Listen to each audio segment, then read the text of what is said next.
Hi guys, welcome to the Craft Beer channel. Today the Brad and me have travelled out to the Czech Republic and to Pilsen, to the brewery that invented modern lager as we know it, Pilsner Urquell.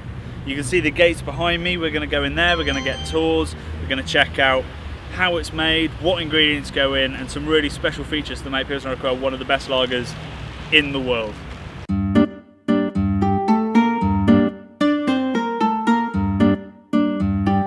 Tricked you, because we can't start at the brewery because that's not where the story started.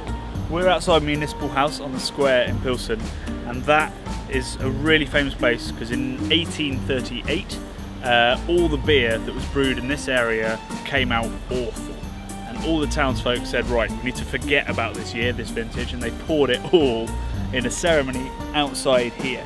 And it was that moment, that year of terrible beer, they decided we need reliable, good beer brewed here.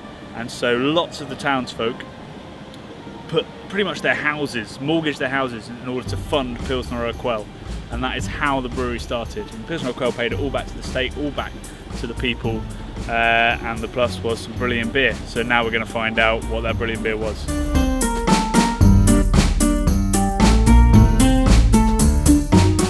So we're in the old water tower. So this was built in 1905, so over 100 years ago. And obviously back then they didn't have the power to push their water through the brewery, so they'd use gravity. They'd get the water up there from a well about 300 metres away, they'd bring it to the top of town, whoosh it through the brewery using gravity. And obviously water is so important to the taste of Pilsner Urquell. It's heavily hot, but it's still subtle using the SAAZ. And it's all about the malt and the water because the yeast is very clean, so water is a lot of what makes Pilsner Urquell special.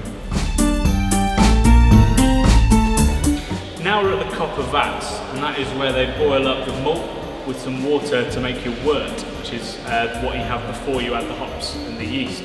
So what's really amazing about this place, they do something no other brewery as far as I know does, and that's instead of heating it through electricity, they heat it through fires underneath.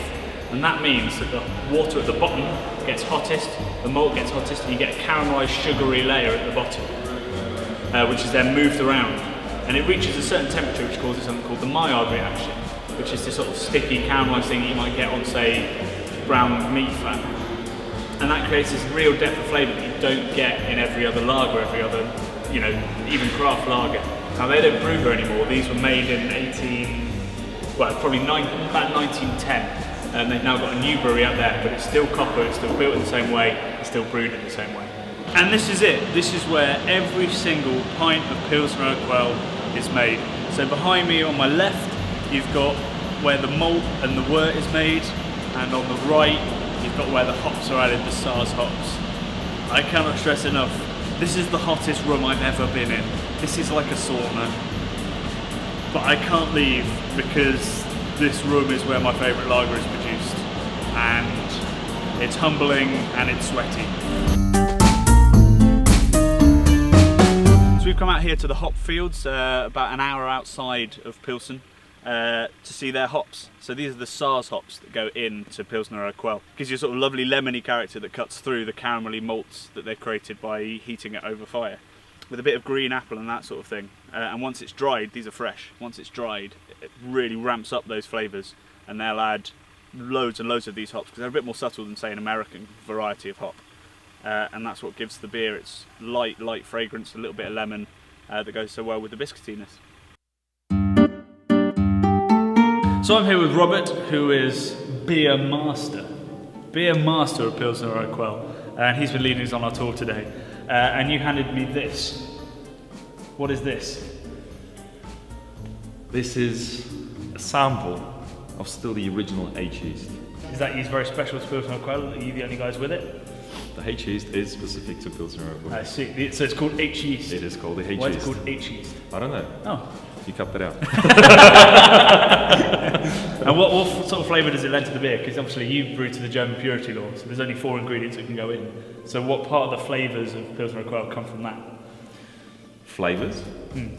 Well, it actually retains the full bodiness. So because it doesn't convert all our sugars, so there's a lot of sugar substrate left within the beer. Yep.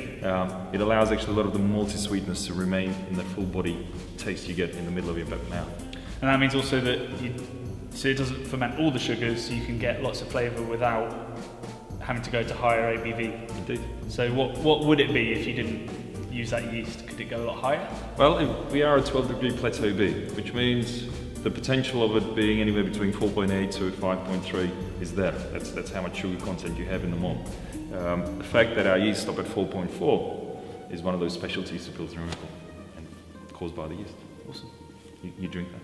You sure? Thanks. Down in one? On tape. That's going to flush something out, isn't it?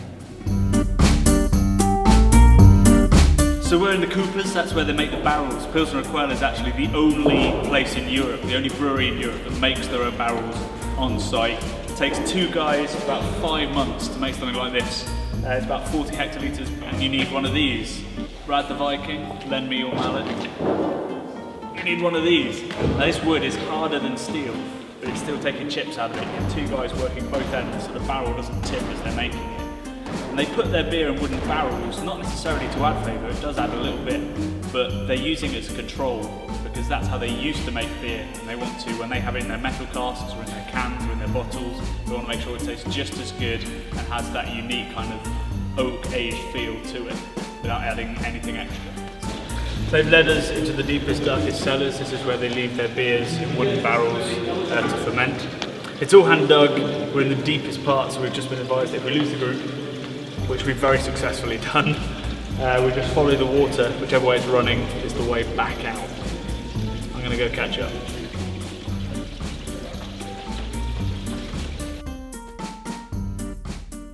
There's something following us. I don't know what it is. I heard a barrel rolling and the gurgle of a fermenter.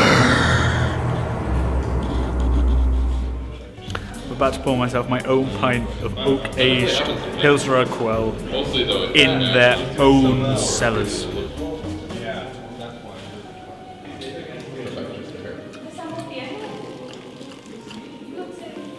Yeah, so this is properly special. So this is straight from their 40 hectolitre wooden barrels where they ferment it down in the cellars. And what it's got is a little bit more acidity, a little bit more of a sort of vinous character, which really, really lightens it.